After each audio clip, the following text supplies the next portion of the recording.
السلام علیکم ورحمۃ اللہ وبرکاتہ۔ سیدنا کریم صلی اللہ تعالیٰ علیہ وآلہ وسلم۔ آج انشاءاللہ ہم سورہ بقرہ کی آیت نمبر 130 اور 131 لفظی با محاورہ ترجمہ اور تفسیر سے سمجھنے کی کوشش کریں گے۔ آئیں سب سے پہلے یہ دو آیات ہم ان کی تلاوت سماعت فرماتے ہیں، پھر ان کا لفظی و با محاورہ ترجمہ اور پھر اس کی تفسیر کی طرف چلیں گے۔ اعوذ باللہ من الشیطان الرجیم، بسم اللہ الرحمن الرحیم۔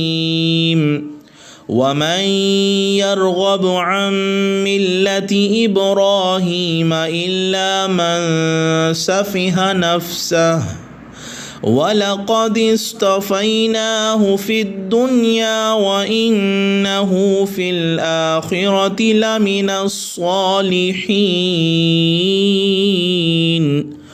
اور کون روگردانی کر سکتا ہے دین ابراہیم سے بجز اس کے جس نے احمق بنا دیا ہو اپنے آپ کو، اور بے شک ہم نے چن لیا ابراہیم کو دنیا میں، اور بلا شک و شبہ وہ قیامت کے دن نیکوکاروں میں ہوں گے۔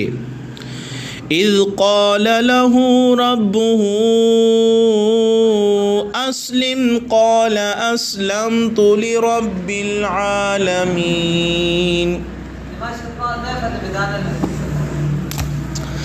اور یاد کرو جب فرمایا اس کو اس کے رب نے، اے ابراہیم گردن جھکا، وہ عرض کی میں نے اپنی گردن جھکا دی سارے جہانوں کے پروردگار کے سامنے۔ ومن اور کون ہے یرغبو جو روگردانی کر سکے، ام ملتی دین ابراہیم سے، ابراہیم ام ملت ابراہیم دین ابراہیم سے، الا بجز اس کے من صفحہ جس نے احمق بنا دیا ہو نفسہ اپنے آپ کو، وَلَقَدْ اور بے شک اصطفیناہ ہم نے چن لیا، فی الدنیا دنیا میں ابراہیم علیہ السلام کو، اصطفیناہ میں جو ہو ضمیر ہے وہ ابراہیم علیہ السلام کی طرف لوٹ رہی ہے، وَإِنَّهُ اور بلا شک و شبہ آخرت میں بھی، فی الآخرتی آخرت میں، لَمِنَ الصَّالِحِينَ وہ نیکوکاروں میں ہوں گے۔ اذ قال یاد کرو جب فرمایا، لہو اس کو، ربہ اس کے رب نے، اسلم اے ابراہیم گردن جھکا، قال وہ عرض کی، اسلمت لرب العالمین میں نے اپنی گردن جھکا دی ہے سارے جہانوں کے پروردگار کے سامنے۔ اب یہ دو آیتیں تو مختصر ہیں لیکن ان کا معنی بڑا ہی وسیع ہے۔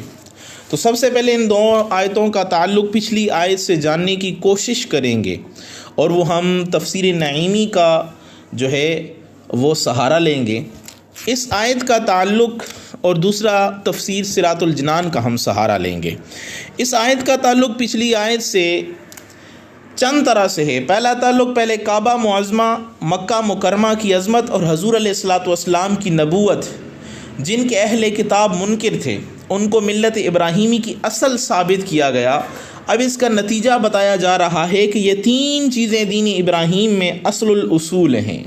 جو ان کا منکر ہے وہ دین ابراہیم سے علیحدہ ہے۔ اہل کتاب ان تین چیزوں کا انکار کر کے کس منہ سے اپنے آپ کو ملت ابراہیمی پر ہونے کا دعویٰ کرتے ہیں۔ دوسرا تعلق اس سے پہلے دین ابراہیمی کا نمونہ دکھا دیا گیا، اب فیصلہ فرمایا جا رہا ہے کہ جو اس نمونے کے مطابق ہو وہ دین ابراہیم پر ہے، اور اس کا مخالف اس ملت سے کوسوں دور ہے۔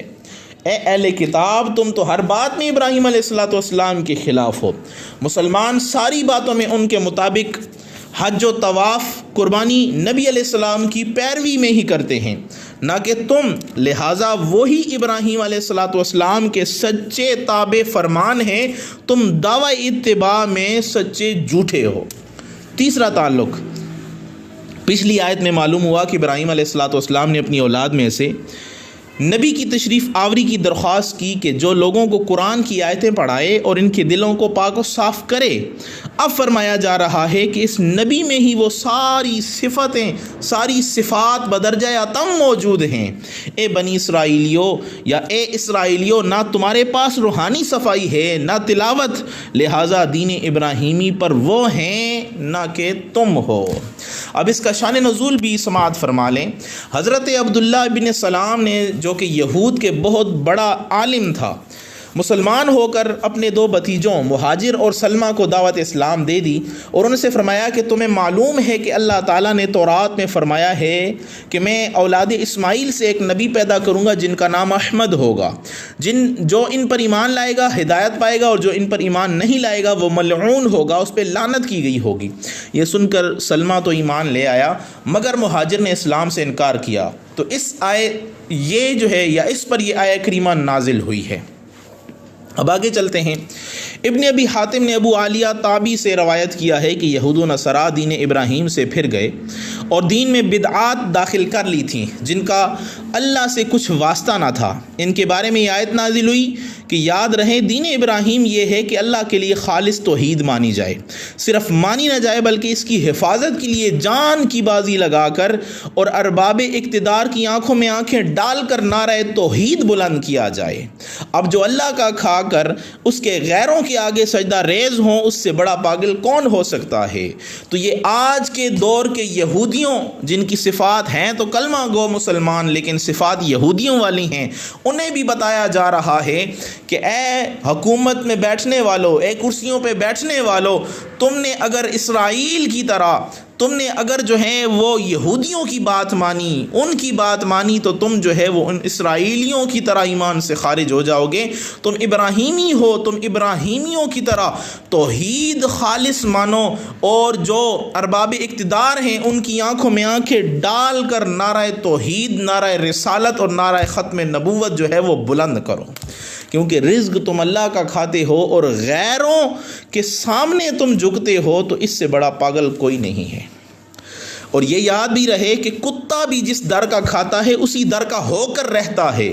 تو یہود و نصارہ نے توحید کے بجائے شرک کا راستہ اپنایا، اللہ تعالیٰ کے مغضوب ٹھہرے جن پر ہمیشہ غضب ہوا، جبکہ حضرت ابراہیم علیہ السلام نے توحید باری تعالیٰ کے تحفظ کے لیے جان کی بازی لگا دی تو اللہ تعالیٰ نے انہیں دنیا میں چن لیا، جیسے فرمایا انی جاعلک للناس اماما، اور کبھی فرمایا واتخذ اللہ ابراہیم خلیلا، آگے فرمایا وانہ فی الآخرۃ لمن الصالحین، اور آخرت میں حضرت ابراہیم علیہ السلام صالحین میں سے ہیں، یعنی رحمت خداوندی کے لیے صالح اور اہل ہیں۔ اور بلا شک و شبہ بروز قیامت حضرت ابراہیم علیہ السلام کا بڑا بلند مقام ہوگا، چنانچہ حدیث میں ہے کہ روز قیامت سب لوگ ننگے بدن اٹھیں گے اور سب سے پہلے حضرت ابراہیم علیہ السلام کو لباس پہنایا جائے گا۔ یاد رہے حضور علیہ السلام اس سے مستثنا ہیں۔ اب نبی کی طرف نظام کی نسبت یہ جائز ہے یا نہیں؟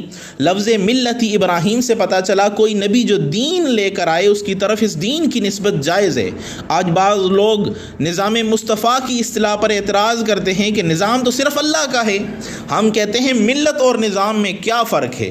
اگر ملت کی نسبت نبی کی طرف ہو سکتی ہے تو نظام کی کیوں نہیں ہو سکتی؟ اسی طرح نبی کی طرف دین کی نسبت کرنا بھی یہ جائز ہے، جیسے قرآن میں آتا ہے لکم دینکم ولی دین۔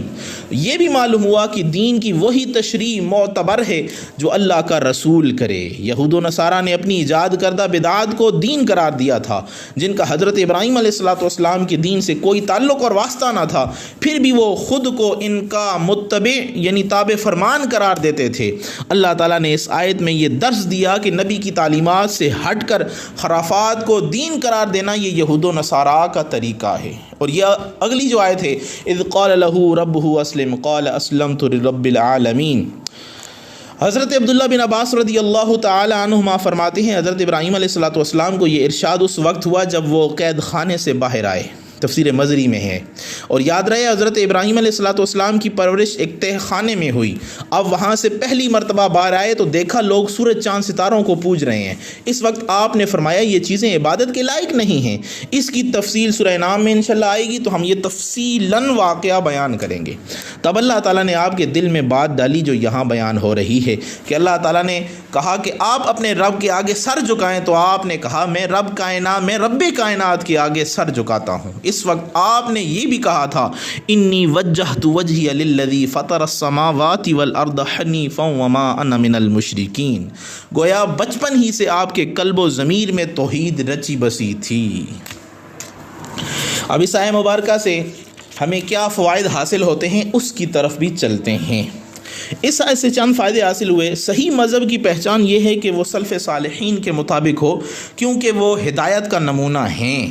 دیکھیں اللہ تعالیٰ نے اسلام کی حقانیت کا یہاں یہ ثبوت دیا کہ دین ابراہیمی کا ذکر فرما کر اسلام کی اس سے مطابقت فرما دی۔ آج بھی قیدی کا حال یہ ہے کہ ہر کس و ناکس نیا دین جو ہے وہ نکال لیتے ہیں اور بے دڑک گزشتہ بزرگوں کو کافر کہہ دیتے ہیں، جیسے آپ خوب جانتے ہیں مرزا انجینئر کو اور دیگر بہت سارے ایسے لوگوں کو کہ جو ہمارے بزرگوں پہ جو ہے وہ تنقیدیں کرتے ہیں، جنہوں نے قرآن اور احادیث کی صحیح تعلیم جو ہے ہم تک پہنچائی ہے، اور ان پر کیا کیا فتوے لگاتے ہیں۔ تو یہ نہ ہنجار ایسے ہی لوگ ہوتے ہیں۔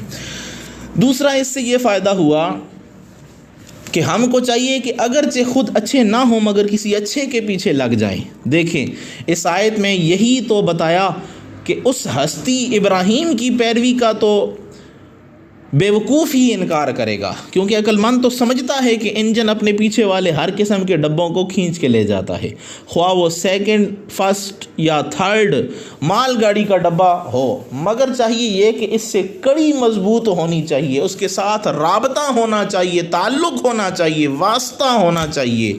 اگر ٹرین کے ساتھ اس کا جو انجن ہے اس کے ساتھ اگر اس کے ڈبوں کا واسطہ، تعلق، رابطہ ٹوٹ جائے تو وہ بکھر جاتا ہے، اور اگر جڑا رہے تو منزل مقصود تک پہنچ جاتا ہے۔ تو یہ آیت ہمیں بتا رہی ہے کہ اگر تمہارا بزرگوں کے ساتھ، اولیاء کے ساتھ، صالحین کے ساتھ واسطہ، تعلق، نسبت رہے گی تو تم منزل مقصود تک یعنی حضور کے قدموں تک پہنچ جاؤ گے اور وہ تمہیں جنت میں لے جائیں گے۔ تیسرا فائدہ، کبھی بالواسطہ بھی کسی کی پیروی کی جاتی ہے۔ دیکھیں اس آیت میں حضور علیہ الصلوۃ والسلام کی پیروی کو ابراہیم علیہ الصلوۃ والسلام کی پیروی قرار دیا۔ ہم کو بھی چاہیے کہ حضور علیہ الصلوۃ والسلام کی پیروی کے لیے موجودہ علماء ربانی اور کامل مشائخ کی غلامی کریں، علماء سے پوچھیں۔ اگر دوسرا بندہ کوئی ہمارے ذہن میں اسلام کے خلاف یا علماء کے خلاف یا کسی دینی مسئلے کے بارے میں شکوک و شبہات ڈالتا ہے تو ہم اپنے صحیح العقیدہ سنی عالم سے جا کے اس کے بارے میں تفصیل سے پوچھیں۔ اور یاد رکھیں ہر مسجد میں جو امام ہے وہ سنی عالم نہیں ہوتا۔ آپ اسے کوئی بات پوچھیں گے تو وہ شاید یہ کہہ دے کہ اس کی باتوں میں نہ آنا، وہ تمہیں گمراہ کر دے گا۔ جب تک وہ عالم جو ہے وہ صحیح العقیدہ ہے اور جس نے صحیح علم حاصل کیا ہے، وہ آپ کو دلیل سے سمجھائے گا، قرآن سے سمجھائے گا، احادیث سے سمجھائے گا، اور آپ کو دلائل دے کے قائل کرے گا۔ صرف ڈرائے گا نہیں بلکہ دلائل پہلے دے گا۔ تو یاد رکھیں ہر مسجد کے امام سے نہیں پوچھا جاتا، جو صحیح عالم ہوتا ہے اس سے پوچھا جاتا ہے۔ چوتھا فائدہ، حضرات انبیاء کرام ظہور نبوت سے پہلے بھی رب کے پاس سچے مطیع فرمان بردار ہوتے ہیں، کیونکہ یہاں اسلم اور اسلمت کی گفتگو ابراہیم علیہ الصلوۃ والسلام کی نبوت سے پہلے کی ہے۔ جو ان کو کسی وقت بے دین مانے وہ خود بے دین ہے۔ اور پانچواں فائدہ، جو شخص اپنے آپ کو ابراہیم علیہ الصلوۃ والسلام کی نسبت سے کہے کہ میں ابراہیمی ہوں مگر ان کے ایک فرزند حضرت اسحاق کو مانے، حضرت اسماعیل کا انکار کرے اور ان کے لگائے ہوئے باغ مکہ معظمہ، کعبہ شریف اور حضور علیہ الصلوۃ والسلام کی ذات کریم کا منکر ہو، وہ ملت ابراہیمی پر نہیں ہے جیسے یہود و نصارہ، بلکہ ان کا دشمن ہے۔ لہٰذا وہ روافض جو حضور علیہ الصلوۃ والسلام کی اولاد میں صرف فاطمہ الزہرا سلام اللہ علیہا کو مانتے ہیں، باقی سے دشمنی رکھتے ہیں، حضرت علی کی اولاد میں صرف حسن و حسین کو مانیں، باقی کو گالیاں دیں، حضور علیہ الصلوۃ والسلام کے دامادوں میں صرف حضرت علی کو مانیں، باقی دامادوں کو گالیاں دیں، وہ حضور کے دین کے منکر ہیں، منکر ہیں، منکر ہیں۔ وہ اپنی فہرست کو مانتے ہیں نہ کہ حضور علیہ الصلوۃ والسلام کو مانتے ہیں، انہوں نے اپنی فہرستیں بنائی ہیں۔ چھٹا فائدہ، بارگاہ الہی میں وہ عاقل ہے جو اللہ اور رسول کا مطیع اور فرمان بردار ہو۔ ان سے پھر جانے والا احمق و بے عقل ہے، اگرچہ دنیا کاموں میں وہ بڑا ہی چالاک ہے، دنیا کے کاموں میں بڑا ہی زیرک ہے، لیکن وہ رب کے ہاں بڑا ہی احمق و بے وقوف و بے عقل ہے۔ دیکھیں اللہ نے چالاک اہل کتاب کو صفی و احمق فرمایا۔ اور ساتواں فائدہ، دین اور ملت کی عظمت ظاہر کرنے کے لیے نبی کی تعریف کرنی ضروری ہے۔ دیکھیں رب نے پہلے ملت ابراہیم کی عظمت بیان کی، پھر اس کی دلیل میں جناب خلیل اللہ علیہ السلام کی تعریفیں کی۔ اس سے وہ لوگ عبرت پکڑے جو حضور علیہ الصلوۃ والسلام کی تعریف کو رب کی یا اسلام کی توہین سمجھتے ہیں۔ 8واں فائدہ، گناہگار کو چاہیے کہ اپنی بخشش کے لیے کسی مقبول کا دامن مضبوطی سے تھامے رکھیں، تو انشاءاللہ اس جہان میں بھی بیڑا پار ہوگا اور اس جہان میں بھی کامیاب ہوگا۔ اللہ سے دعا ہے اللہ تعالی ہم سب کو یہ دو آیتیں صحیح طرح پڑھنے، سمجھنے، اس پہ عمل کرنے کی توفیق عطا فرمائے، آمین برحمتک۔